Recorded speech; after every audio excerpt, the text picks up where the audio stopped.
बात करेंगे बिहार के सूर्यगढ़ा विधानसभा सीट की। सूर्यगढ़ा में विधायक आरजेडी का था। अब आरजेडी से जैसे ही थोड़े रिश्ते खराब हुए या उन्हें लगा कि अब टिकट नहीं मिल पाएगा तो एनडीए फोल्डर में आ गए, लेकिन विडंबना ये रही कि एनडीए फोल्डर में उन्हें टिकट नहीं मिल पाया। अब वो वहां के समीकरण भी उलझे हुए नजर आ रहे हैं। हमारे साथ हमारे वरिष्ठ सहयोगी राकेश जी हैं, राकेश जी से बात करेंगे।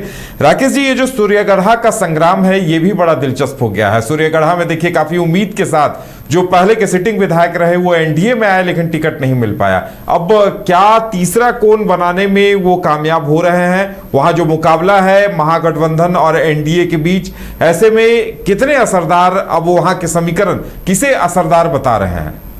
देखिए, सूर्यगढ़ा में अगर आप जातीय समीकरण देखने जाएंगे तो यहाँ पर जो चीज़ें आपको दिखेंगी कि यहाँ यादव वोटर्स की संख्या अच्छी खासी है, भूमिहार वोटर्स जो हैं वो अच्छी संख्या में हैं और लवकुश वोटर्स भी अच्छी संख्या में हैं।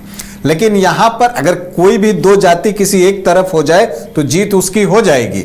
लेकिन यहाँ दिलचस्प ये है कि हर जाति से एक कैंडिडेट खड़ा हो जाता है और फिर वोट जो है उसी तरह से बढ़ जाते हैं। तो फिर जो अदर कास्ट होते हैं उनके वोट ही यहाँ पर निर्णायक साबित होते हैं कि वो किस जाति के साथ जुड़ने के लिए तैयार हैं। हालांकि सूर्यगढ़ा को आप देखिए तो पहले यहां पर अगर जब इतिहास में जाइएगा तो यहां पर कांग्रेस और लेफ्ट के बीच मुकाबला होता था, लेकिन जब से प्रहलाद यादव आए 1995 में, तब से जो है ये धीरे धीरे जो है आरजेडी का गढ़ बनने लगा। पहली बार तो वो निर्दलीय जीते थे, लेकिन फिर 2000 से वो आरजेडी के टिकट पर चुनाव जीतने लगे और कुल 4 बार जो है उन्होंने यहां से चुनाव जीता है। तो 1995 के बाद आप इस बात देखेंगे कि प्रहलाद यादव आपको चुनावी मैदान में नहीं दिखेंगे। उनकी टिकट को लेकर जो है एनडीए के भीतर ही जो है एक घमासान छिड़ गया था।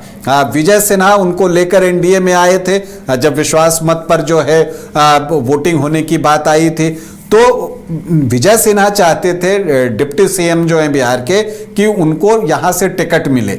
लेकिन जो राजीव रंजन सिंह हैं, ललन सिंह जो कि मुंगेर से सांसद भी हैं और सूर्यगढ़ा उसी के अंदर आता है, तो उन्होंने साफ कह दिया था कि वो प्रहलाद यादव को टिकट नहीं देने जा रहे।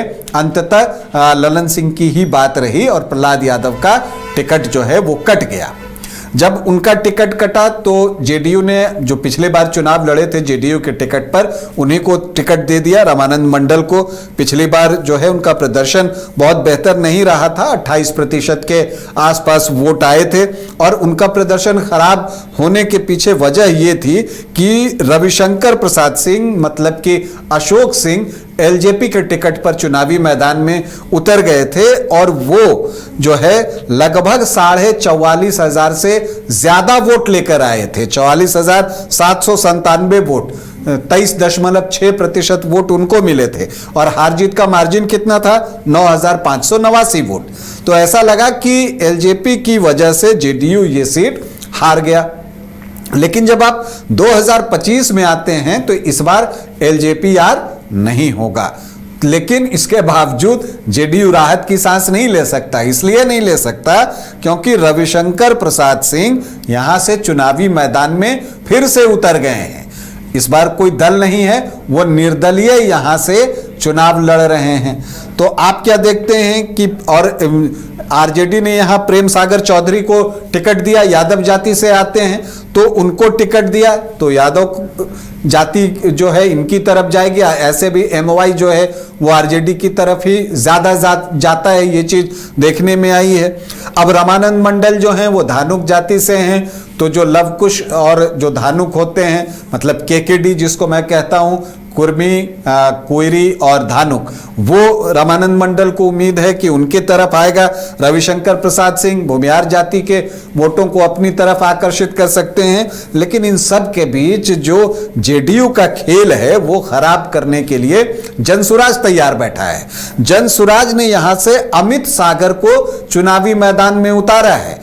अमित सागर कुर्मी जाति से हैं, तो जो केकेडी का एक है लवकुश वोटों का जो एक समीकरण जिस पर कि जेडीयू की डिपेंडेंसी ज्यादा होती है, वहां पर सेंधमारी करने के लिए अमित सागर तैयार है। तो अब जेडीयू का क्या होगा वो इस बात पर डिपेंड करेगा कि अमित सागर कितना डेंट मार पाते हैं, कुर्मी वोटों का कितना हिस्सा जो है वो निकालते हैं, ये देखना दिलचस्प होगा। यहां सूर्यगढ़ा में जातीय समीकरण ध्वस्त होते रहे हैं और ये चीज आपको यहां पर दिखेगा कि जब आप सूर्यगढ़ा की बात कीजिएगा तो पिछले बार सिर्फ 33% वोट लाकर प्रहलाद यादव चुनाव जीते थे, 32.8%, और रामानंद मंडल को लगभग 28% वोट आए थे और रविशंकर प्रसाद सिंह को जो है 23.6% वोट आए थे। तो ये चीजें यहां पर दिखती हैं कि एक ट्रायंगुलर फाइट फिर से बनते हुए दिख रही है।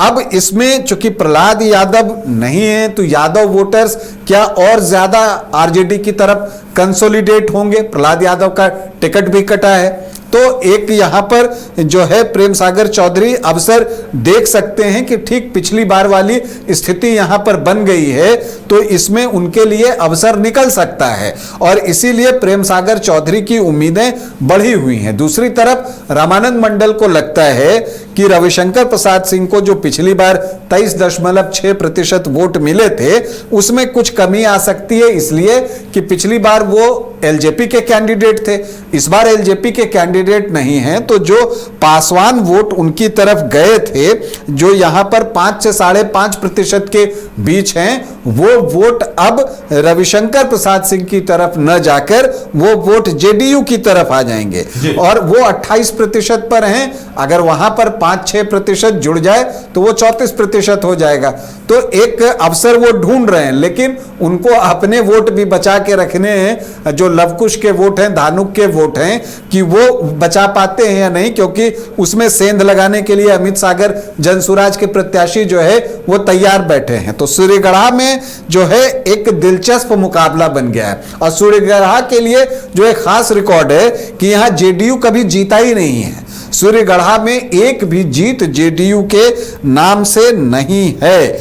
और इसके अलावा आप देखिए कि अगर रविशंकर प्रसाद सिंह चूंकि मजबूत कैंडिडेट हैं, वो भूमिहार वोट काट लें, अमित सागर अगर कुर्मी वोट काट लेते हैं तो जेडीयू को नुकसान होगा और फिर ये जो है जेडीयू के लिए परेशानी का सबब बन सकता है। तो सूर्यगढ़ा में वोटों के बंटवारे का पैटर्न ही परिणाम तय करने जा रहा है। तो सूर्यगढ़ा के संग्राम में अब बड़े ही दिलचस्प समीकरण है। वोटों का बिखराव अगर होता है तो फायदा किसे मिलेगा ये कह पाना मुश्किल है, हमें भी नतीजों का इंतजार करना होगा, लेकिन समीकरण बड़े दिलचस्प हैं वहां के।